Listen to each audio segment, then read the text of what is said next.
Wolverine v hernej podobe už má dátum vydania aj trailer. Pozrieme sa naň už o pár sekúnd.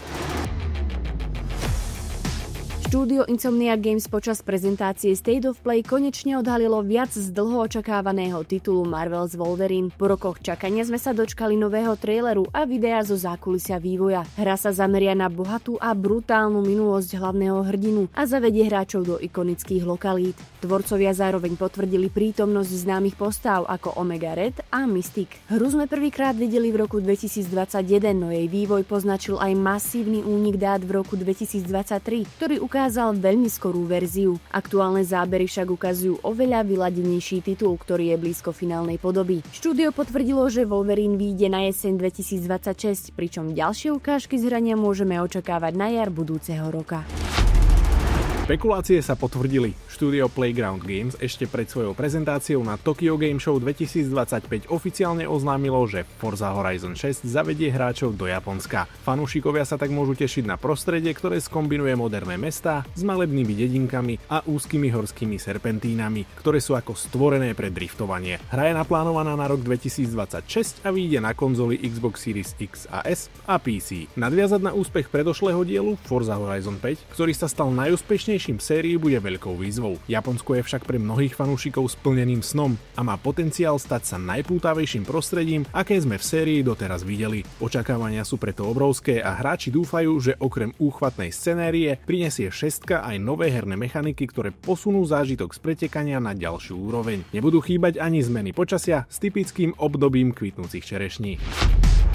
Trilógia Final Fantasy VII Remake sa blíži k veľkolepému finále. Režisér Naoki Hamaguchi potvrdil, že kľúčové slovo pre tretiu a zároveň poslednú časť trilógie je už stanovené. Podobne ako pri prvej časti, kde bol témou návrat, a pri druhej, kde išlo o putá, aj tu bude téma definovať príbeh a ich hrateľnosť. Hamaguchi sľubuje, že pôjde o veľkolepú rozlúčku s príbehom, ktorý nadviaže presne tam, kde skončil Rebirth v lokácii Forgotten Capital. Vývojári už podľa jeho slov testujú interné verzie hry. Celá saga sa navyše otvára novým hráčom. Square Enix potvrdilo, že prvý diel Final Fantasy VII Remake dorazí 22. januára 2026 na Nintendo Switch 2 a Xbox Series X a S. Zatiaľ nie je jasné, či bude mať tretí diel časovú exkluzivitu na PlayStation alebo vyjde naraz na viacerých platformách.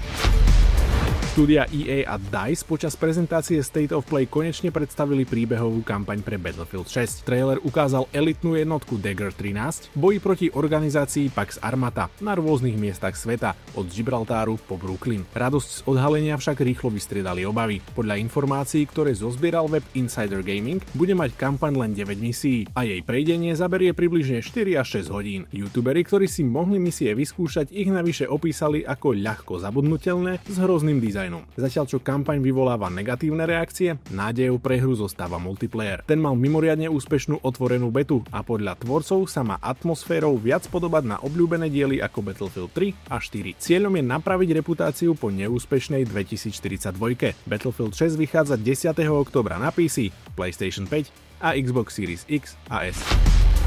Gran Turismo 7 dostane v decembri tohto roku masívnu bezplatnú aktualizáciu Spec 3, ktorá je označovaná za najväčšie rozšírenie od vydania hry. Hlavnou novinkou sú dve licencované trate z kalendára Formuly 1, Yas Marina Circuit a kanadský Circuit Gilles Villeneuve. Do garáže zároveň pribudne 8 nových vozidiel, medzi ktorými nájdeme napríklad Ferrari 296 GT3, upravený Mainz Skyline R34 GTR alebo fiktívny monopost v štýle F1 z 90. rokov. Okrem nového obsahu prináša update aj zmeny, po ktorých hráči volali celé roky. Zvýši sa maximálna zberateľská úroveň nad súčasný limit 50 a konečne sa zruší obmedzujúci systém pozvánok na nákup aut. Pribudnú aj nové sezónne výzvy. Rozšíria sa týždenné úlohy a online režim dostane bližšie nešpecifikované vylepšenia. Po dlhom čakaní na nový obsah tak ide o zatiaľ najdôležitejší moment pre Gran Turismo 7.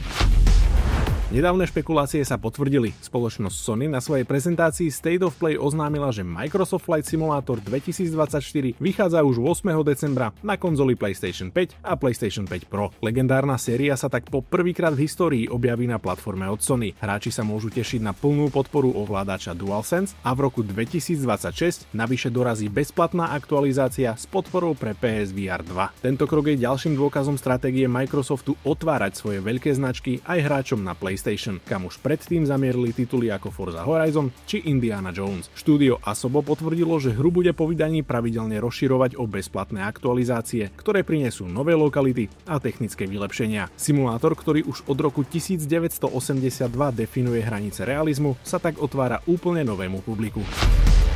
Sony počas State of Play oznámila návrat legendárneho titulu Deus Ex Remastered. Vyjde 5. februára 2026 a potvrdená je zatiaľ konzola PlayStation 5.